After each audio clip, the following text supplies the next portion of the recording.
Ora, muito boa noite, sejam bem-vindos a mais um debate com histórias e neste debate a nossa temática vai ser sobre os oceanos de ontem e os oceanos de hoje, a importância dos oceanos no contemporâneo. O painel de hoje é novamente interdisciplinar, desde as áreas da história até à biologia, com várias sub-áreas de estudo dentro da biologia, e temos alguns oradores que vêm debater connosco esta temática tão abrangente. O primeiro orador é Rafael Soares, doutorando em História da Universidade do Minho, com uma pós-graduação em Sociologia, mestre em Ensino de História e licenciatura em História. Atualmente é bolseiro da FCT, investigando a temática História da Poluição Industrial na bacia hidrográfica do Rio Ave. Afonso Marques, que é estudante de Biologia atualmente, e Vânia Afonso, também estudante de Biologia. Vânia tem uma experiência a dirigir vários programas de educação nas áreas da sustentabilidade ambiental e também para entidades e pessoas de várias idades. Guilherme é estudante de Biologia, igualmente, e é licenciado pela Universidade de Aveiro. Tem interesses neste momento nas temáticas das pescas e da aquacultura. Vamos então ao nosso mote principal, e o nosso mote fala-nos sobre a importância dos oceanos. Em que medida os oceanos são importantes atualmente e qual é o seu papel na contemporaneidade? Não precisamente falando só de oceanos, mas dos seus afluentes ou até mesmo do seu panorama do ponto de vista de recurso. Rafael, da área da história, qual é a perspectiva que nos queres apresentar? Boa noite. Boa noite e obrigado, Bruno, e boa noite a todos e boa noite a todos aqueles que nos irão ouvir. Os oceanos têm uma importância tremenda hoje em dia do ponto de vista económico, social, cultural e mesmo historiográfico. Tem sido interessante acompanhar os últimos desenvolvimentos sobre a historiografia internacional e também nacional sobre esta área. Eu dividi a minha apresentação em 5 pontos. Se eu não conseguir falar deles agora todos, falarei a seguir, e tu, Bruno, interrompes-me quando for o tempo. Eu acho que este é um contributo muito interessante, porque não deve ser apenas a história a discutir questões do mar e questões dos oceanos. E ainda bem que temos aqui biólogos para também nos darem uma perspectiva bem mais completa sobre o tema. Eu vou tentar lançar algumas perguntas e algumas reflexões para perceber aquilo que tu pediste, que é o valor dos oceanos no presente e no passado. A relação do país para com os oceanos é um excelente indício para questionar que memórias e que legados historiográficos foram sendo desenvolvidos ao longo das últimas décadas.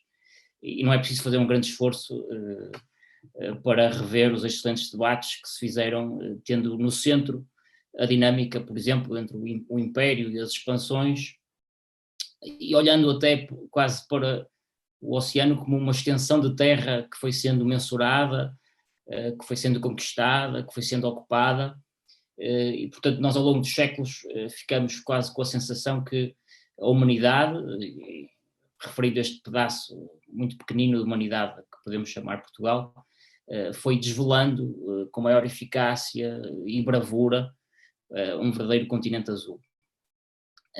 E eu destaco aqui a questão da bravura. Eu, quando penso nas gentes associadas aos oceanos e ao mar, penso sempre em populações e comunidades absolutamente corajosas. Eu já tive a oportunidade de visitar um museu na Póvoa de Varzim, excelente, que nos dá conta de como as comunidades piscatórias tinham uma relação, e ainda hoje têm, absolutamente brutal para com o mar. Hoje em dia nós pensamos que existem todas as condições para se exercer a pesca, mas há não muito tempo atrás era preciso recorrer a meios mais artesanais, portanto menos industriais, e era de facto preciso uma categoria e um enfrentamento para com as condições naturais que ainda hoje me comove muitíssimo. Mas também será preciso reconhecer, no entanto, que só muito recentemente se valorizaram as massas de água, quer interiores, quer oceânicas, para além da estrita necessidade de uma plataforma de transporte, ou de recursos económicos imediatos ou a conservar. E aqui sobre esta ideia da conservação de recursos económicos ligados ao mar, eu também destacaria a conservação de recursos alimentícios, porque acho que é um dos mais fascinantes capítulos da invenção e da tenacidade humanas, e que encontra também aqui em Portugal variações de forma e de estilo que atestam a riqueza da relação entre o homem e o ambiente natural que o rodeia. Não é preciso fazermos também um grande esforço de memória para nos lembrar o que é que tem sido a epopeia da pesca e da seca do bacalhau, ou muitos outros capítulos também interessantíssimos.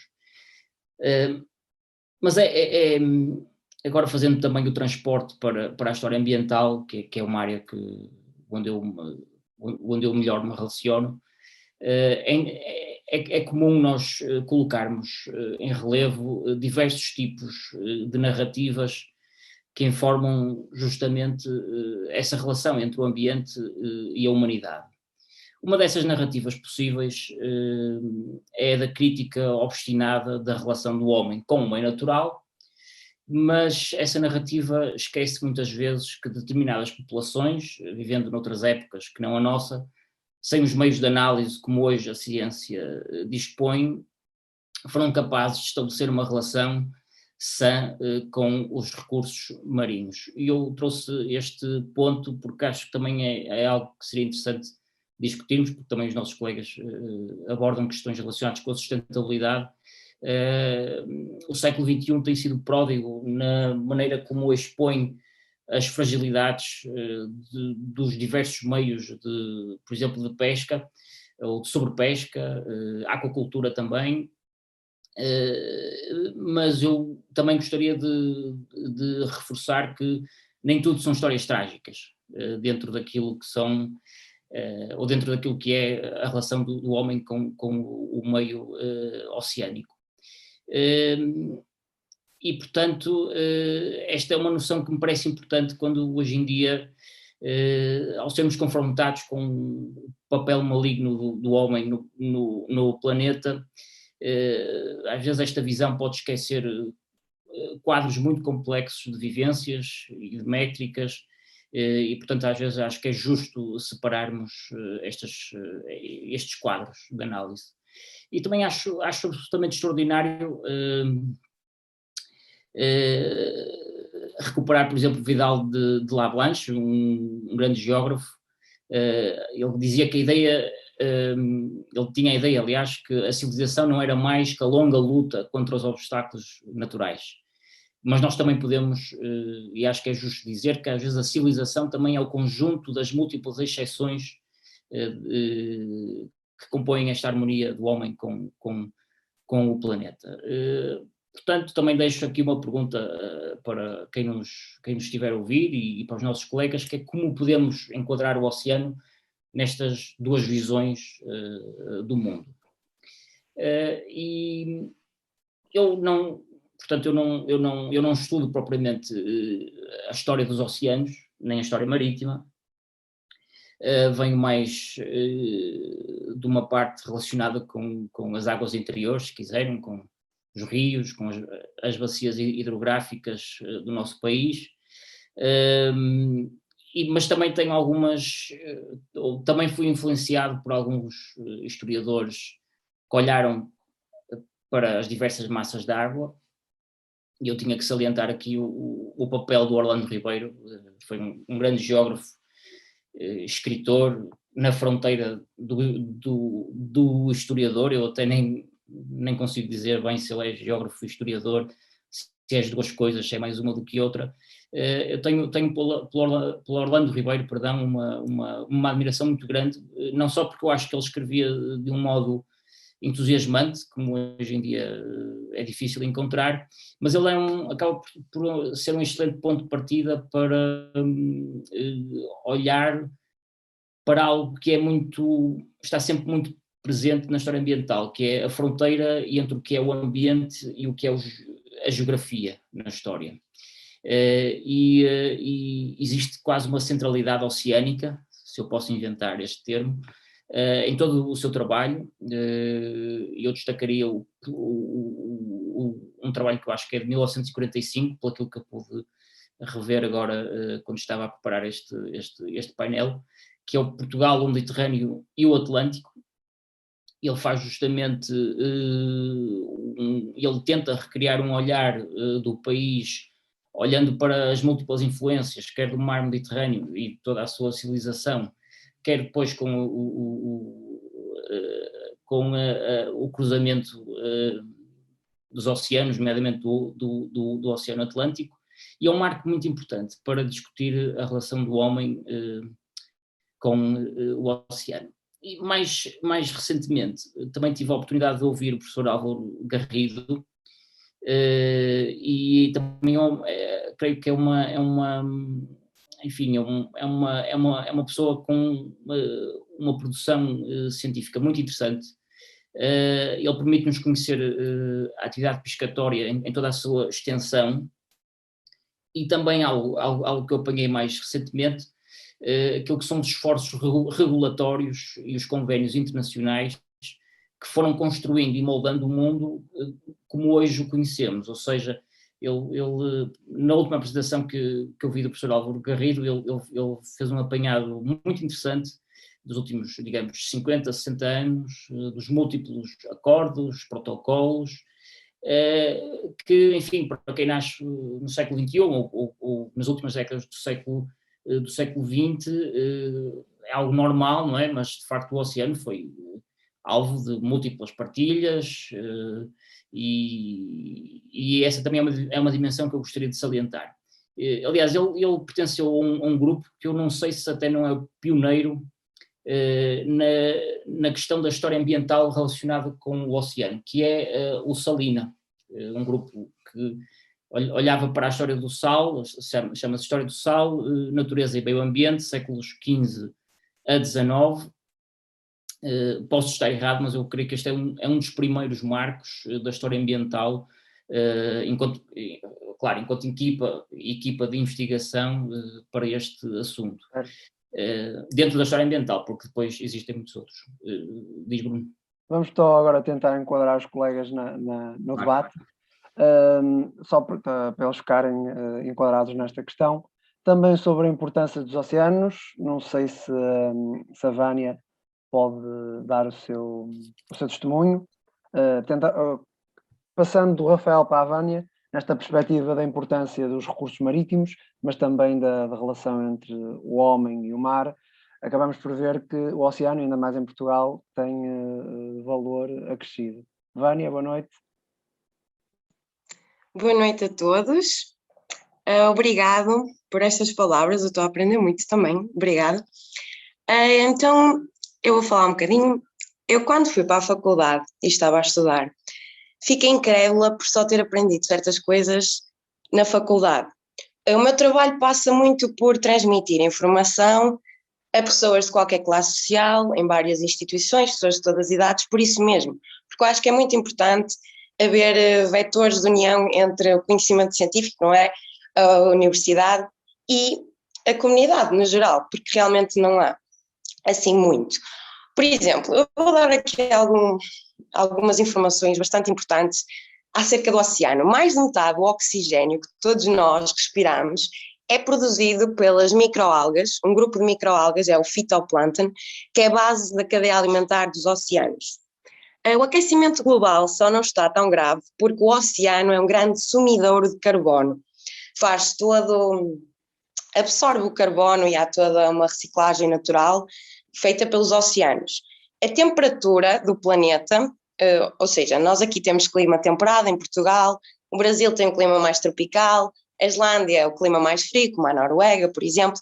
Este equilíbrio existe por causa, por exemplo, das correntes frias e quentes, que são correntes que têm movimento específico em todo o planeta, e esse movimento é que mantém a temperatura estável. Por exemplo, os recifes de coral têm mais biodiversidade do que a floresta da Amazónia. É mesmo muito, muito importante, é uma fonte de recursos imensos, não é só o pescado, todos os animais que nós consumimos, porque não é só o peixe, não é? Como o camarão, comemos muita coisa proveniente do mar, mas não é só isso, há muitos fármacos também que são produzidos a partir de recursos biológicos marinhos, também os minerais que nós retiramos do fundo dos oceanos, é mesmo muito importante, mas pronto, isso já é nós enquanto espécie a usar a nossa aptidão de construir, criar, pronto, mas a mesmo nível básico para toda a vida do planeta, os oceanos são fundamentais. Por isso é que eu acho que, como a mãe natureza é perfeita, eles cobrem 70% do planeta, é algo que é vital. E depois também acho que nós, enquanto humanidade, não compreendemos bem o impacto que temos, que é sempre em tudo. Eu, Vânia, faço uma coisa aqui e basicamente tenho um impacto invisível em todo o planeta.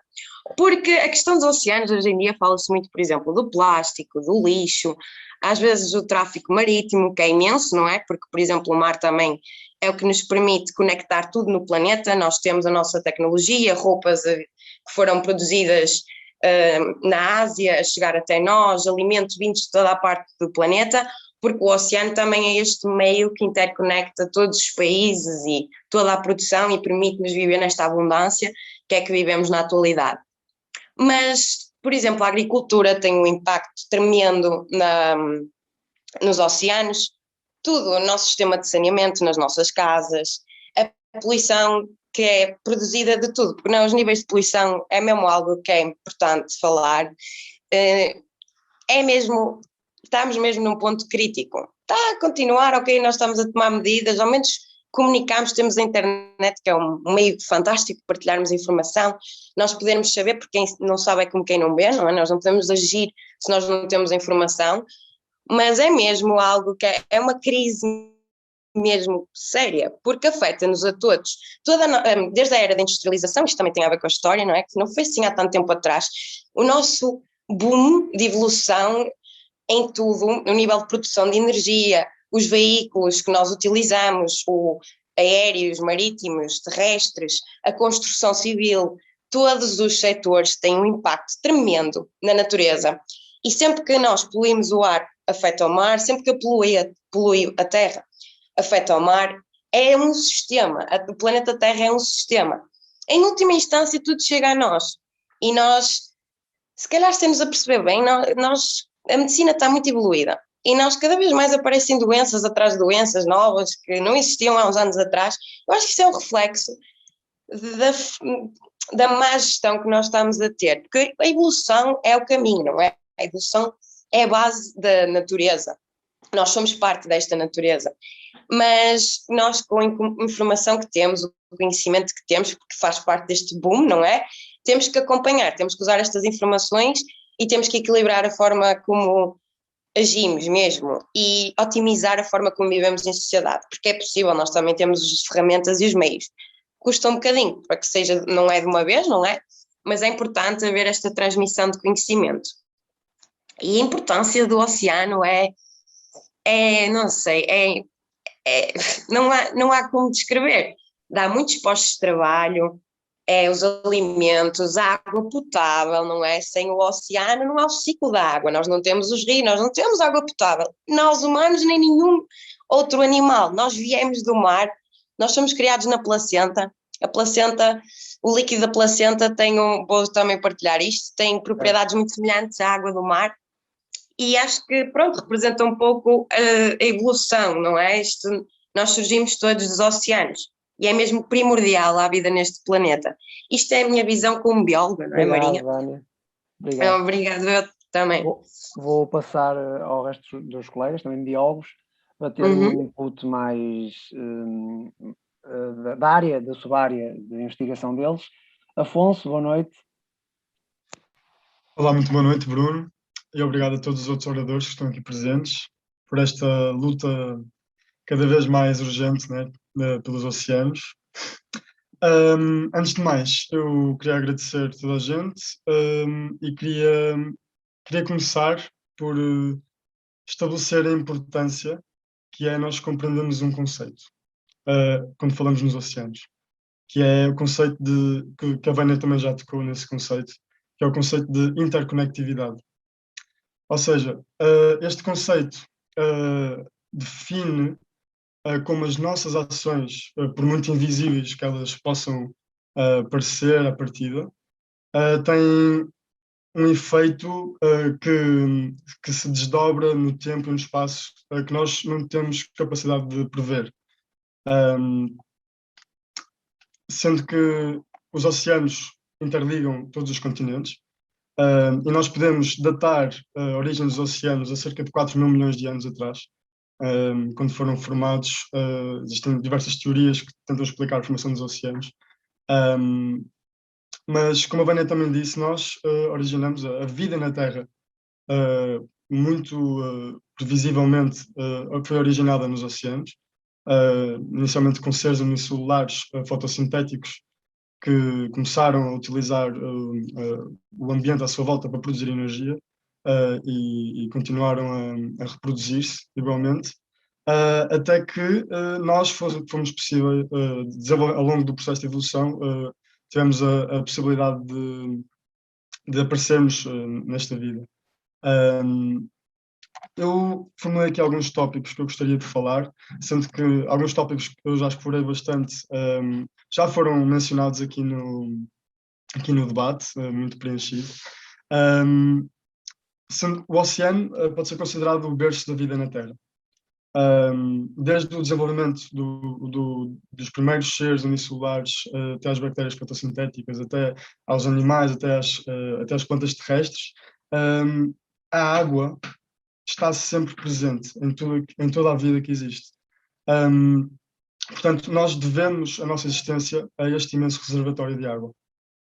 Do ponto de vista ambiental, os oceanos desempenham um papel vital para o equilíbrio do ecossistema Terra, porque para além de funcionarem como o termostato do planeta, retendo radiação solar e absorvendo os gases de efeito de estufa, que estabilizam, por sua vez, o crescente aquecimento global, que se faz sentir cada vez mais a cada ano que passa,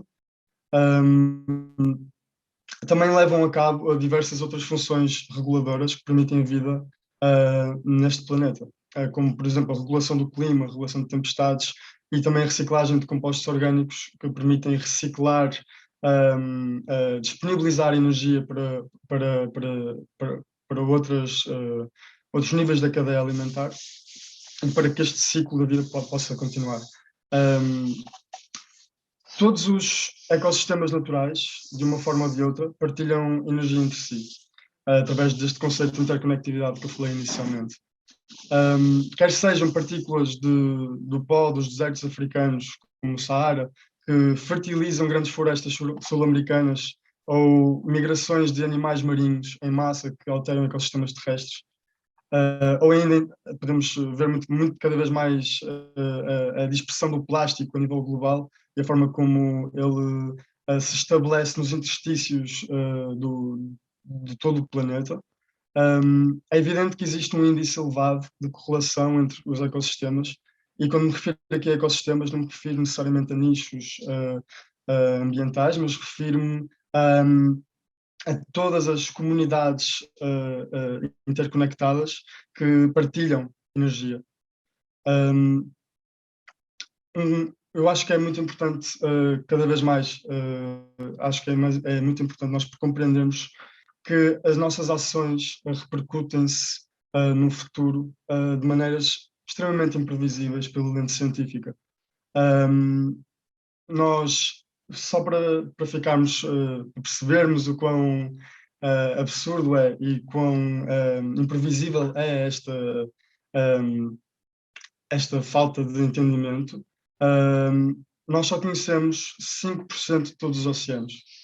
Isto é realmente, pelo menos para mim, um facto extremamente avassalador, porque nós estamos através de várias técnicas de exploração dos oceanos, principalmente a influência, a exploração industrial, que lida com números, neste caso estou mais a referir-me às pescas industriais, que utilizam também técnicas de pesca que são destrutivas, como redes de arrasto.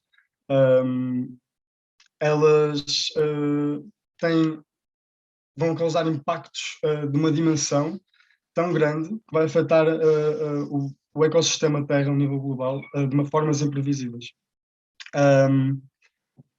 Devido ao crescente aquecimento das águas dos oceanos, já cerca de 30% de todos os recifes de coral globais nos últimos 50 anos foram destruídos devido a um processo que é o branqueamento, que no fundo é quando os corais perdem a sua fonte essencial de alimento, que são umas microalgas que têm uma associação simbiótica com os corais que permitem dar-lhes alimento. E os corais, como a Vânia também já referiu, são ecossistemas. Os ecossistemas dos corais são fontes de biodiversidade inigualável. Não há mais nenhum ecossistema neste planeta que tenha tanta biodiversidade. Em termos de valor dos oceanos, eu penso que a nossa relação com os oceanos já remonta desde o início da humanidade. Agora vamos integrar aqui um bocadinho a história do oceano também. Eu penso que realmente essa nossa relação com o oceano sempre foi, talvez no início tenha sido um pouco mais simbiótica, um pouco mais equilibrada, mas também agora com o crescimento da população humana a níveis nunca antes vistos, eu penso que cada vez mais nós estamos a retirar desse equilíbrio e não estamos a devolver o suficiente para que o equilíbrio terrestre se possa manter. Mas o valor dos oceanos, que os oceanos representam para a humanidade é incontestável em vários setores. Certamente que o setor alimentar é de grande importância, e não me refiro só às pescas, refiro-me também na crescente economia que está a desenvolver-se cada vez mais da produção de microalgas e da utilização de kelps com vários objetivos comerciais. Mas em suma, eu penso que ainda é possível nós encontrarmos um meio termo que seja saudável, tanto para as espécies à nossa volta como para nós próprios, e para termos uma sociedade que seja contributiva e não só não retire mais do que aquilo que dá e que possa haver uma troca eficiente. Obrigado, Afonso. Acho que compreendemos que está aqui a ser estabelecida uma linha, desde a responsabilidade social, que a Vânia nos foi chamando a atenção, do ponto de vista das questões de impactos no oceano, da longa duração por parte de Rafael, também a relação entre o Atlântico, o homem e os recursos marítimos, e agora o Afonso, aqui com uma exemplificação muito clara do que são algumas potencialidades e o que é que nós poderemos fazer. Boa noite, Guilherme, também estudante de Biologia.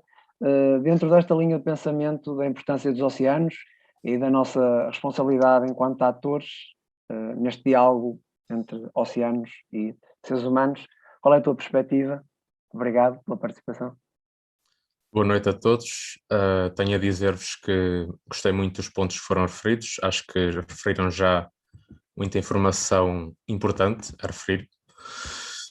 O que eu poderia acrescentar é que realmente os oceanos têm uma importância incontestável, não só pelo efeito modelador climático, mas também pelos fatores todos sociais, biológicos e tudo mais, e que sem oceanos realmente a vida seria inimaginável, porque não seria possível.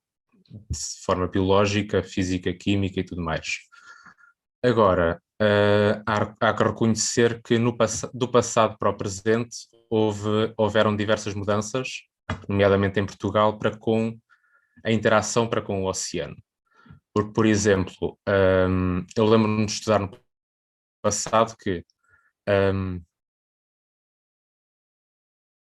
por exemplo, na altura salazarista, a importância do mar era referida por causa da identidade nacional, nomeadamente as pescas do bacalhau e todo o saudosismo remetente à época dos descobrimentos e a todo esse heroísmo. Contudo, atualmente, as pescas para o país já não têm tanta importância como no passado tiveram. Porquê? Porque os recursos pesqueiros, por volta dos anos 60 do século XX, sofreram um decréscimo a nível mundial, por excesso de exploração e tudo mais, e hoje em dia esse panorama de exploração de recursos do oceano já não é encarado da mesma forma, porque não é possível ser encarado da mesma forma. No passado, considerava-se que os recursos retirados do oceano eram infinitos. O oceano era enorme e não se imaginava que o ser humano pudesse ter um impacto mensurável no próprio oceano. Contudo, atualmente, pela evolução da ciência e a consciencialização ambiental e tudo mais, já se reconhece que não é bem assim, que as nossas ações têm consequências e que as consequências das nossas ações estão-se a sentir hoje e sentir-se no futuro, e ainda se está a supor se algum dia haverá uma reposição dos estoques de pesca e de todo o dano ambiental que foi causado pelo ser humano. Porque cá está, o ser humano não só sempre esteve em conflito entre si, mas também em conflito com o meio ambiente. Porque sempre foi essa guerra, é o ser humano contra o ambiente, a forma dele se sustentar e de sobreviver. Pois, ora bem, a partir daqui temos de ter em consideração que na sociedade não só temos os conservacionistas, por exemplo, que são pessoas que, sendo eu da área, reconheço, são pessoas muito ideológicas, que não veem só, devo corrigir-me, tendem a ver muitas coisas de um ponto de vista científico, contudo tem de haver uma ponte realizada entre os fatores antropogénicos, nomeadamente a economia e o fator social, e a própria ciência. E aí é que entra uma questão muito interessante, que é como comunicar com as pessoas e fazer transmitir a mensagem certa e criar um consenso. E nesse caso temos a importância da educação ambiental, que a Vânia sei que trabalha nisso, ou que já trabalhou no passado, e que realmente é uma coisa que tem de ser investida no futuro e que não só para com as pessoas, os cidadãos comuns, mas também deve haver um diálogo com os políticos, porque são os políticos, no fundo, que realizam as decisões mais importantes.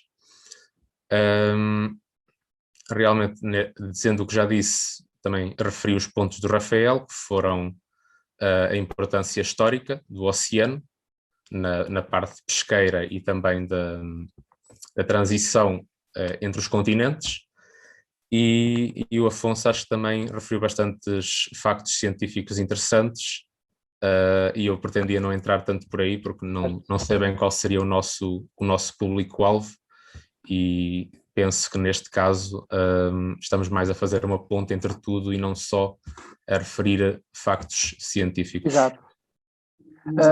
O público-alvo dirige-se, grosso modo, a jovens académicos, mas de múltiplas áreas dentro das ciências sociais, o que não impede que o seu interesse também abranja a dimensão científica, até porque a interdisciplinaridade tem sido exercida na área da história, da sociologia, entre outras áreas que estão dentro do nosso grupo.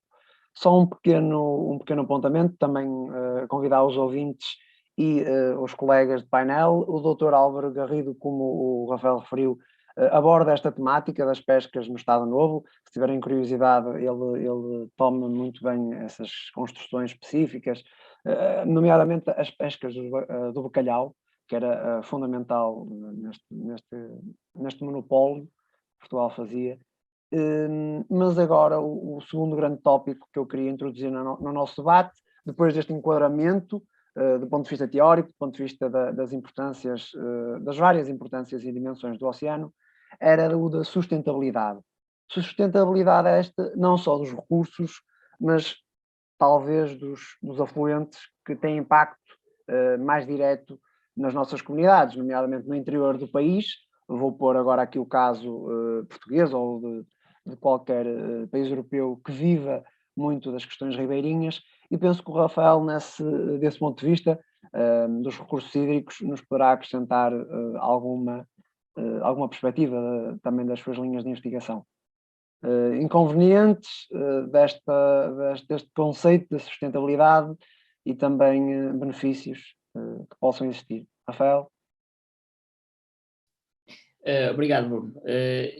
Eu, estudando a questão da poluição nos rios, não trato tanto o tema da sustentabilidade, embora eu tenha aqui uns tópicos que vou deixar já em aberto também é algo que eu depois também gostaria de ouvir os nossos colegas a falar, mas nós, quando começamos a estudar a poluição dos recursos hídricos, principalmente na época contemporânea, uma época onde nós temos muitas fontes, ou pelo menos algumas fontes para trabalhar, nós conseguimos perceber uma grande tendência. É que a poluição só começou a ser seguida. Portanto, eu não estou a falar de sustentabilidade, porque a sustentabilidade é um conceito muito novo para as discussões científicas. Mas a questão da poluição só começou a ser olhada quando se percebeu que havia dois fatores que estavam em risco. Um dos fatores era precisamente a questão do consumo alimentar. Quando se fazia, por exemplo, grandes repovoamentos de peixe em vários rios em Portugal, estamos a falar de trutas, bogas, por exemplo, e esses peixes era um grande investimento que o Estado tinha que fazer e inevitavelmente esses peixes acabavam mortos e depois era conduzida uma investigação e percebia-se que tinham sido empresas ou particulares a poluir esses cursos de água e esse é um dos tópicos. O outro tópico que vai aparecendo depois, já a partir da década de 40, 50, é a questão das atividades turísticas. Quando as câmaras, quando o poder local começa a perceber que é insustentável, entre aspas, manter, enfim, serviços balneares, por exemplo, abertos, quando a poluição das águas ou das praias está mesmo à porta. Portanto, estas são duas tendências que acho que já se começam a compor no meu trabalho e que podem contribuir um bocadinho para o debate. Mas se me permites, porque aquilo que os nossos colegas falaram é muito mais rico do que eu tenho para dizer, eu só gostava de fazer aqui um resumo e de, enfim, potenciar algumas leituras daquilo que foi dito para a história. Porque quando se falava, por exemplo, da questão das algas e do fitoplâncton e da mineração dos fundos oceânicos, foi a Vânia que falou, nós estamos a falar de facto de algo muito interessante, que são novas relações, quase microscópicas, quase uma nova economia, que é algo, não sei, que terá 20, 30 anos de discussão, mas isto é absolutamente novo para os historiadores acompanharem. Algo que é muito interessante e que eu queria sublinhar. Outra questão também tem a ver com os plásticos e precisamente com os níveis de poluição. É algo que entra muito diretamente nessa questão que estamos a tentar debater, que é a questão da sustentabilidade. De facto, nós sabemos hoje em dia que existem rios, por exemplo, na China, que conduzem os plásticos para os oceanos e depois os biólogos sabem isto muito melhor do que eu, mas depois através dos diversos eventos das correntes, o plástico é espalhado, fica ali mais num sítio ou noutro, mas de facto, quer dizer, é preciso olhar para a tal interconectividade, porque os rios também participam na poluição dos oceanos, também podem participar na regeneração, não sei, mas participam na poluição. Depois também, algo que os nossos colegas falaram, a longa história dos oceanos, 4 mil milhões de anos.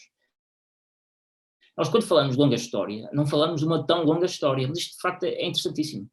Nós estamos habituados a falar da longa história e a atribuir, portanto, uma escala temporal de séculos, não é? quanto muito de um milénio, mas 4 mil milhões de anos é algo que os biólogos falam disto com uma naturalidade fantástica, porque, de facto, é assim que eles concebem o tempo, e, de facto, é algo que é muito interessante os historiadores do ambiente tentarem fazer. Tentar abrir um bocadinho ainda mais a escala temporal, tentar olhar para outras possibilidades cronológicas.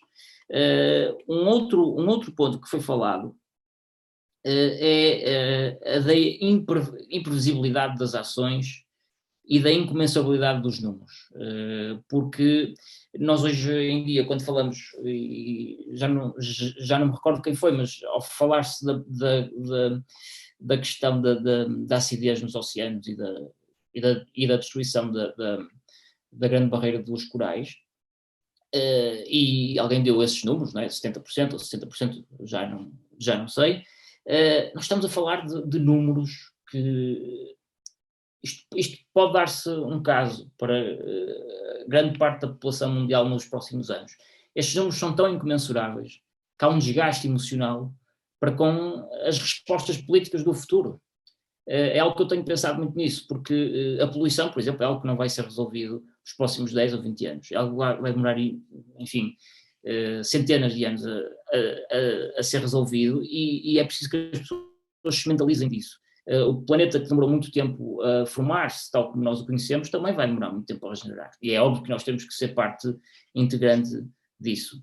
E, finalmente,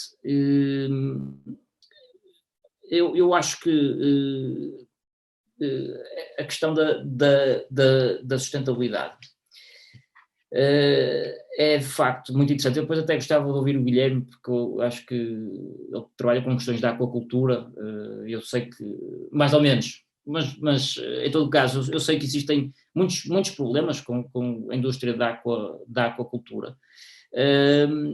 Também é algo que é preciso sensibilizar as pessoas. Quando nós vamos aos supermercados ou quando vamos às peixarias, nós podemos perguntar se o peixe é do mar, não é? ou se é da aquacultura, precisamente.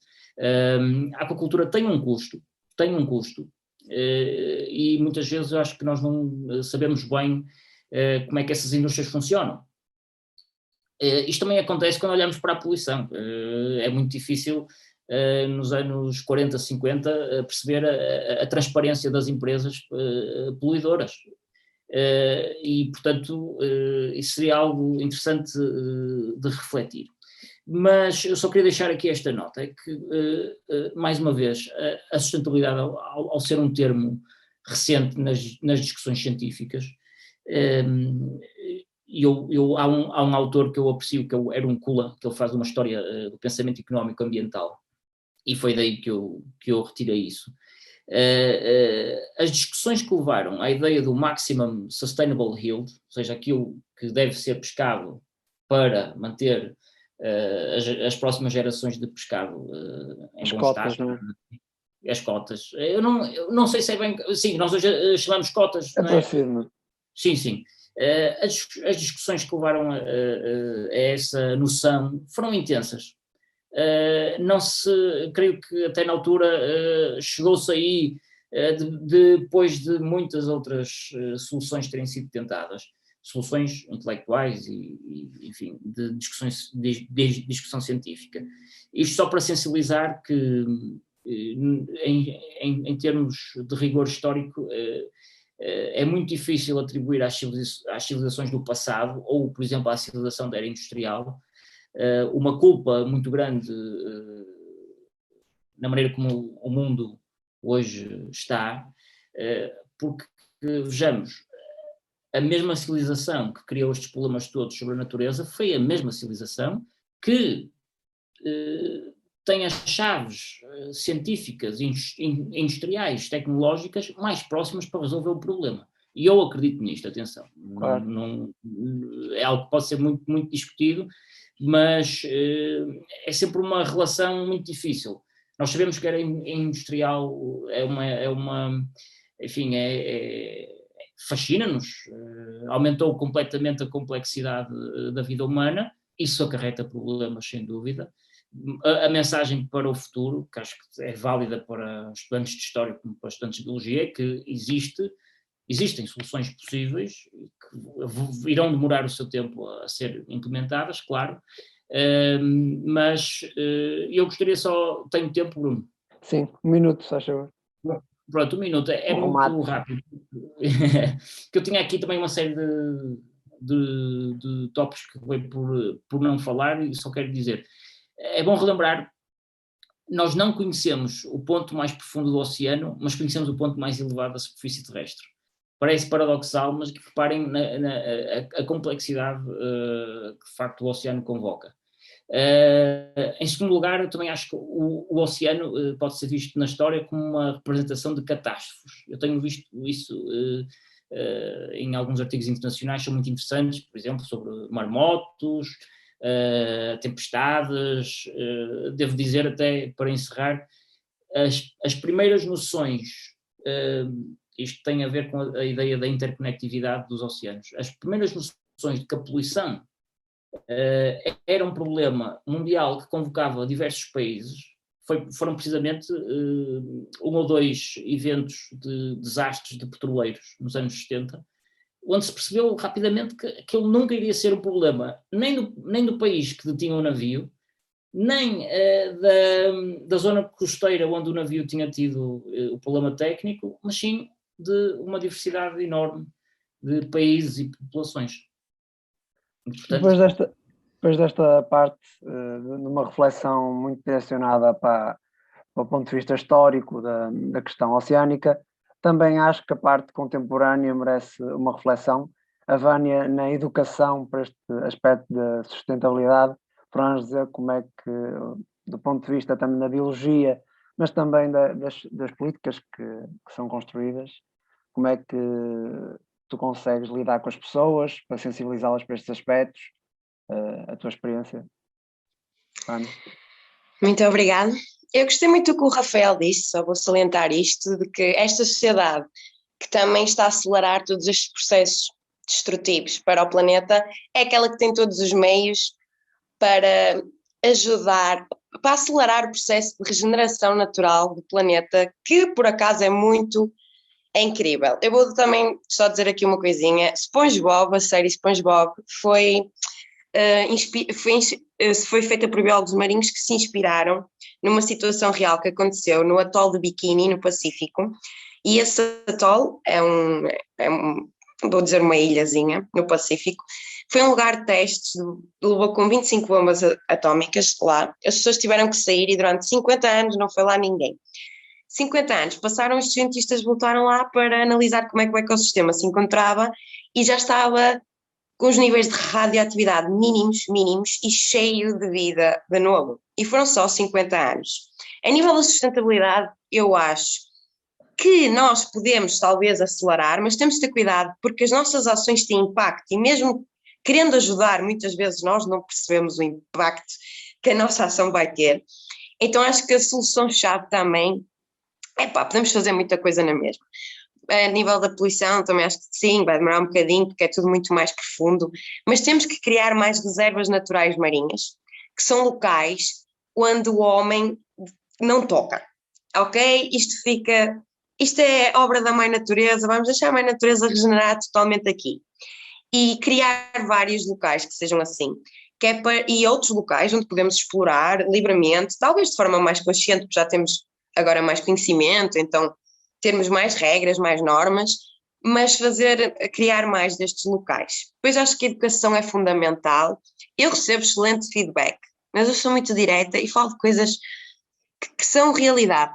Eu falo da realidade, daquilo que eu aprendi, que às vezes pode aparecer, mesmo para os pequeninos, às vezes, eu adequo o meu discurso e adequo, não é, a informação que eu transmito, mas falo coisas bastante importantes, muito acerca, um bocado como aqui, a importância dos oceanos, alguns efeitos das nossas ações e o que podemos fazer para melhorar. Mas é importante transmitir informações-chave às pessoas e nós termos a comunidade científica, como estamos aqui a fazer hoje, a discutir estes temas. Eu aprendo muito com vocês aprendem muito comigo e assim todos nós partilhamos o conhecimento, porque é verdade também que nos últimos 20 anos nós temos descoberto muita coisa e é muito difícil também o conhecimento fluir, não é? Como as coisas, como acontece na água, se fica muito preso no meio académico só. Por exemplo, nós agora temos aprofundado muito estudo dos metais pesados nos tecidos dos animais que nós consumimos. Metais pesados, não é? São poluentes, mas a toxicidade é imensa. Para nós somos o consumidor final. É um processo que se chama bioacumulação. O peixinho pequenino foi comido pelo peixe médio, que foi comido pelo peixe grande, e os humanos comem tudo. Então comemos o peixe grande. A contaminação do peixe pequenino, do peixe médio, do peixe grande vem toda para nós. Isto é um exemplo de bioacumulação. Estas são coisas que só compreendemos há muito pouco tempo, mas que é muito importante. E acho que, atendendo ao grau de importância das descobertas atuais, deve haver assim um planeamento de formas de que ele seja partilhado e que estas coisas sejam transmitidas. Eu também acho na política, é interligar tudo, até os diversos setores da nossa sociedade terem informação, que é para que juntos possamos desenvolver ideias criativas, um aqui, outro ali, porque acho que também é um bocado assim, se calhar os cientistas agora têm esta informação toda, mas gostam é de estudar, e há outra pessoa de outra área qualquer que, tendo esta informação, que se calhar consegue desenvolver uma ideia muito criativa, muito inovadora, genial, que possa ter um impacto super positivo, não é? Atendendo às condições atuais. Uma perspectiva de informação em open access, não é? Sim, sim. Nesse sentido, sim, sim. Até porque o que nós costumamos fazer em termos de património, até no nosso grupo, porque às vezes temos património marinho, há uns tempos tivemos uma intervenção arqueológica marinha muito dedicada a recursos que eram encontrados, então tinham biólogos, tinham mergulhadores, toda uma equipa interdisciplinar, e é preciso ter a noção destes impactos e a informação depois servir não só à comunidade, que eles estavam seria Cabo Verde, penso eu, umas escavações específicas do navio, mas também aos mais jovens, fizeram, como do teu ponto de vista de ensino da sustentabilidade e dos oceanos que agora estavas a partilhar connosco, estas missões de sensibilização, e eles fizeram mesmo isso, abriram as escavações, entre aspas, porque os jovens acabaram por ver as peças e como é que aquilo funcionava, e é sempre muito mais impactante para as gerações futuras terem esta perspectiva. Obrigado, Vânia, também por este pequeno feedback, porque em questões de tempo eu vou ter que agilizar também para dar mais uns minutos aos restantes colegas. Afonso, também nesta perspectiva de uma otimização de recursos e na valorização dos oceanos, que é a grande linha que temos traçado, que reflexões nos deixas também da tua licenciatura, da tua experiência? Então, obrigado novamente. Eu penso que para nós realmente podermos otimizar esta relação que nós temos com os recursos que o oceano disponibiliza, para adequar isto com uma sustentabilidade que seja visível e efetiva, eu tenho um princípio muito presente, na minha opinião, que eu acho que tem de haver uma pessoalização, se pode referir assim, entre empresas e o público, entre os compradores das empresas e os próprios vendedores. Ou seja, porque muitas vezes o que eu acho que falta no povo em geral é o povo vai ao supermercado e vê um peixe à venda e não sabe todo o processo que está por detrás da captura desse peixe. Não sabe que tipo de barcos, que tipo de pesca, quer dizer, estou a mentir porque há muitos mercados atualmente que dizem qual é que é o tipo de pesca, como é que foi processado, mas a verdade é que no momento de compra o que está visível é o peixe disponível para ser comprado. Ou seja, talvez antigamente, ao longo da história da humanidade, esta relação da procura do recurso era completamente diferente. Nós tínhamos que ir ao mar, buscar o nosso peixe, muitas vezes nem conseguíamos capturar nada e, portanto, havia este jogo natural. Eu sinto que com a industrialização que se verificou ao longo destes últimos séculos, sinto que criou também aqui um espaçamento em volta, em termos da relação natural que o ser humano tem com a natureza, neste caso com o oceano. Eu sinto que uma das principais mudanças que nós podíamos, regar seria esta relação entre empresas e público. Porque se nós consciencializarmos as empresas, se houver uma sincronia entre ciência, empresa e povo, se houver essa trindade, se essa trindade for fluida e comunicativa, assim como a Vânia também estava a dizer, a referir, a que se não houver comunicação, não há a concretização, certo? Portanto, se nós conseguíssemos, se houvesse alguma maneira de agilizar esta relação que as empresas têm com o povo, muito possivelmente haveria uma articulação de ideias e consensos muito mais adequados também à sustentabilidade que o planeta anseia, certo? Eu também queria só rapidamente pegar aqui num conceito que o Rafael mencionou, que a Vânia também depois mencionou, que é assim por dizer, esta rivalidade entre ativista e empresa. Sim. E também queria salientar também que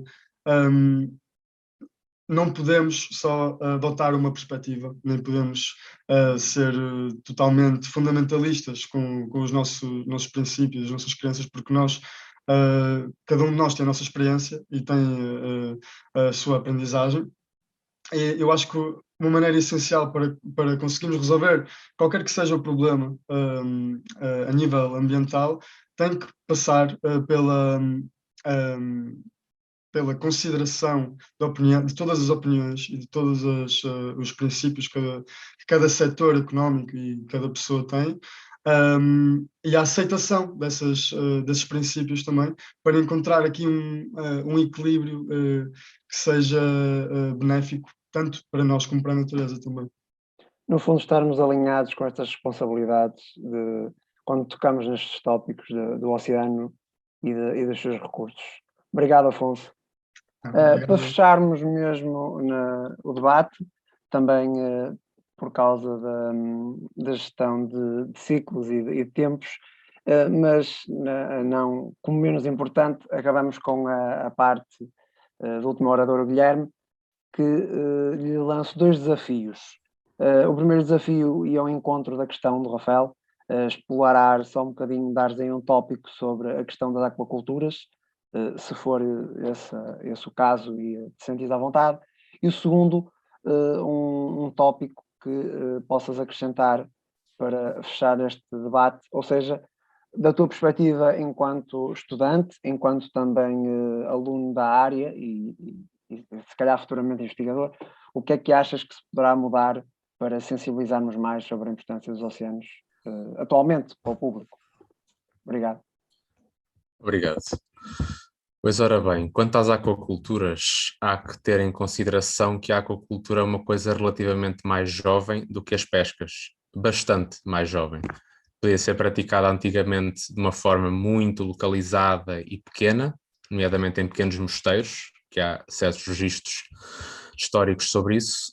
Contudo, a aquacultura é, como eu já disse, uma coisa muito recente. O que é que acontece em Portugal, por exemplo? Por razões de licenciamento e razões económicas e muito a ver com a legislação, as aquaculturas portuguesas estão muitas vezes na corda bamba. Porquê? Porque o facto de haver dificuldade em obter licenciamentos e renovações de licenciamentos e todas esses pequenos pormenores, é muito difícil manter uma aquacultura em Portugal funcional e que dê lucro e que seja realmente considerável a nível económico. Neste caso, os nossos vizinhos espanhóis estão mais à frente do que nós, porque em Espanha a aquacultura é muito mais relevante na economia do que em Portugal. O que é que acontece nas aquaculturas? É que, por isso mesmo, temos essa dificuldade em Portugal E também em Portugal existe uma espécie de preconceito, tabu, tenho um bocado essa impressão, que é de consumir produtos das aquaculturas em comparação com consumir produtos das pescas. Eu tenho a impressão que tem um bocado a ver com a geração mais velha, mas há uma tendência que é as pessoas preferem o peixe pescado, ou seja, proveniente da pesca, do que aquele que é cultivado em aquacultura. O que é que acontece? Isto aqui mete outra vez em desvantagem a aquacultura em comparação com as pescas. Não sei de onde virá este estigma, digo eu, mas é uma coisa que, se forem falar com pessoas mais velhas, terão um bocado essa impressão. Há aquela ideia que não se... Devo dizer que não deve ser bem assim. Que o peixe da aquacultura tem um sabor diferente e que o peixe da pesca é melhor. Pronto, são crenças populares, digo eu. Agora, quanto ao que a Vera referiu, as áreas marinhas protegidas, realmente eu acredito que sejam coisas essenciais, não só por uma questão de educação ambiental, mas também por um aspecto de conservação. Mas cá está, mais uma vez se tem de ter em consideração que a sustentabilidade enquadra não só o aspecto científico, mas também o social e o económico. E é preciso haver essa ponte, mais uma vez, que tem muito a ver com as pessoas que realmente sabem exprimir-se e têm o carisma e a vontade e a paciência para apelar ao público geral e tentar adequar o discurso a algo que seja compreensível para o público geral e que seja cativante ao mesmo tempo. Por acaso não tinha conhecimento desse pormenor sobre o SpongeBob, mas achei muito interessante. E acredito até que o SpongeBob tenha tido algum impacto, pelo menos nas gerações mais novas, é interessante o mar naquele aspecto da diversidade, até pela comédia, que é uma coisa muito importante para apelar ao público em geral. Mas cá está. Por exemplo, em termos da pesca, retornando um pouco mais ao aspecto histórico, por exemplo,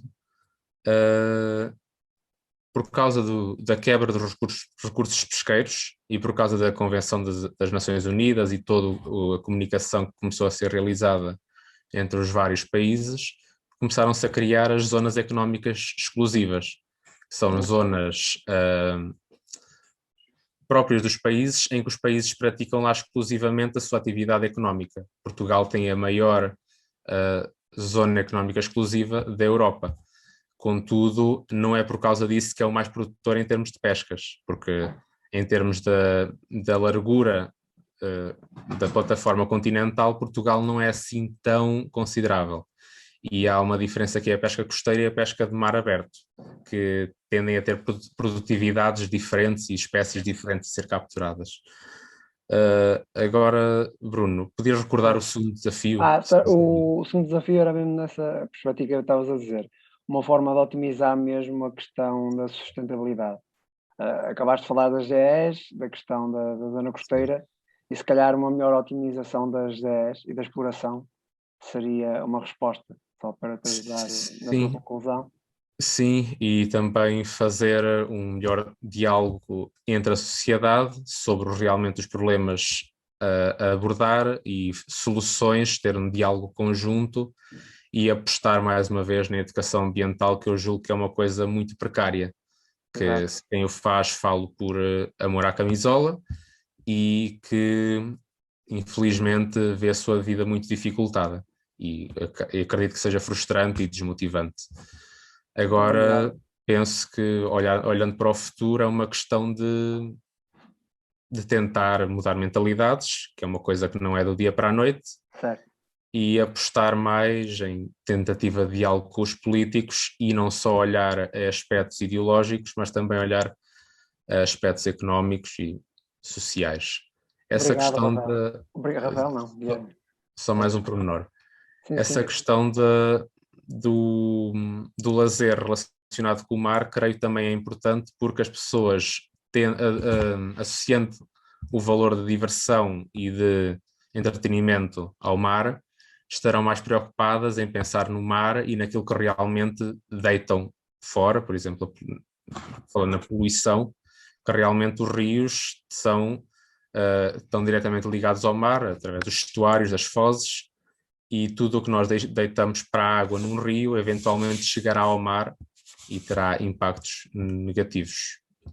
E E é creio que um faço excelente ponto final para dele. terminar a nossa reflexão, esse ponto da valorização oceânica relacionada com o lazer, porque a questão das praias e na época balnear, mas também das comunidades piscícolas ribeirinhas, são essenciais e se houvesse políticas públicas mais nesse sentido, talvez os oceanos sofressem menos. Estou-me a lembrar que às vezes do apanhado que fizemos neste debate, certas empresas lançam os seus depósitos, não é, tóxicos para os rios e toda uma otimização e sensibilização destas questões poderia então ajudar. Agradecer ao painel a disponibilidade e a presença neste sábado à noite e encontramos-nos num próximo Debates com História, certamente muito mais interdisciplinar. Como veem, a temática poderia ser abordada noutros tópicos, mas como não há respostas certas, nem respostas erradas, as grandes linhas deste debate ficam-se por aqui. Obrigado a todos, obrigado ao painel. Boa noite.